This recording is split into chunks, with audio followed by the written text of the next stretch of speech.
Welcome to this quick informative video showcasing the historical hunting and searching capabilities in PolySwarm. In this video, we will cover how to use this function to hunt for samples relating to known malware. In this scenario, a cyber threat intelligence team has some prioritized intelligence requirements that have been updated to track and gather intelligence on Industoryer, a malware family of interest to the organization. As part of their intelligence gathering, the team has to gather artifacts relating to this malware to send downstream to their security tools for action.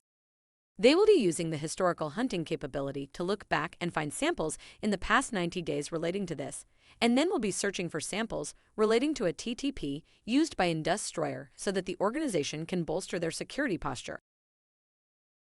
Let's jump into PolySwarm. Firstly, navigate to the Hunt tab, and from here, go into Rule Set and then Hunt Management. In this example, we already have a Yara rule created for Industoryer, one of our followed malwares. If we want to create a new rule, click on the plus icon and give our rule set a name and then paste in the rule contents. Note that we can have unlimited rules in a single rule set. Once validated, save the rule set. We can edit the rule at any time after it has been created by using the pencil icon. You can also click the Running Man action icon to run a historical search over 90 days worth of data. Finally, navigate to the Historical Hunts tab, wait for the hunt to finish and the status to change to 100% complete. This may take some time to run as it has to review a huge amount of data. Once complete, click on the Historical Hunt to view the matched results.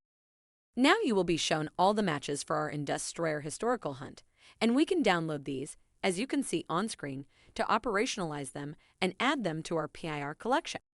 There are other options available like removing results and then filtering through the results based on chosen criteria.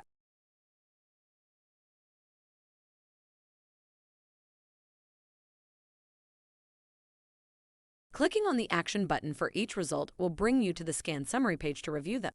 From there, you can navigate to the sandbox analysis.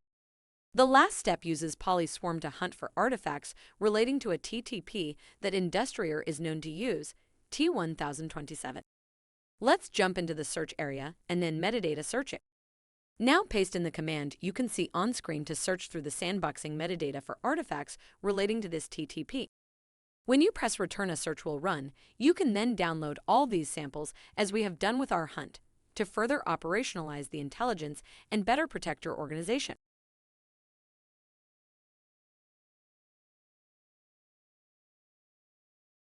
Thanks for watching this short video on using PolySwarm to hunt and search for samples. We look forward to seeing you on our next video. If you have any questions or want to speak to the PolySwarm team, feel free to reach out to us by email at customersuccess@polyswarm.io.